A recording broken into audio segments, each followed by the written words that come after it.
Dead or Alive 5 Ultimate. Basic but packed with content. Dead or Alive 5 Ultimate put your favorite boob physics into a fighting game. There's an awesomely varied 29 character roster, each having 4 to 12 unlockable costumes, 24 different arenas with different levels and layers to them, as well as interactive objects. You have your standard versus mode, a tag mode, survival, arcade, online mode, which works amazingly well when you can find an opponent, which isn't too rare, but rare enough to be noticed. Create your own lobbies, have people drop into your single player matches if you have the option on, as well as a story mode and surprisingly deep training modes to help you become the very best, like no one ever was. Unfortunately, at least for my personal taste, this fighting game is more about combos than it is cool moves. This is no Mortal Kombat, Tekken, or Dragon Ball Z. This is all about pulling off combos, juggling your opponent, which can make the fighting seem fairly repetitive and basic. You essentially have a mid, high, and low variation of a kick, block, and punch for each character, and you take these 9 variants and turn them into combos, which sadly takes any spectacle out of the fighting. Even with the interactable stages, they're just no jump out of your seat moments. Thankfully, each character feels different.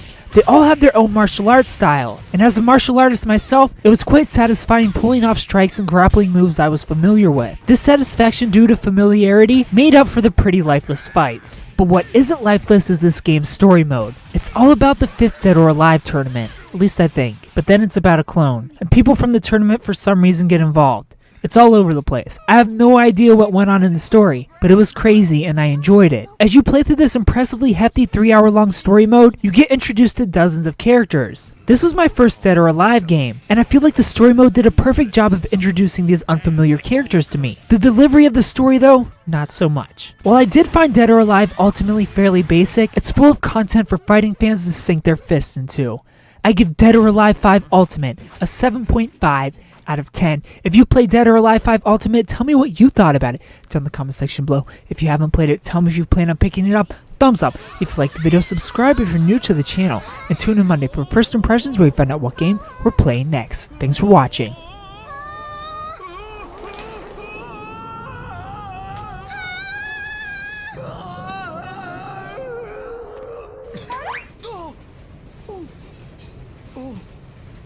I'm sorry.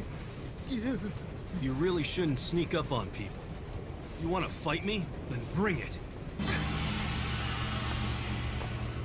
Get ready.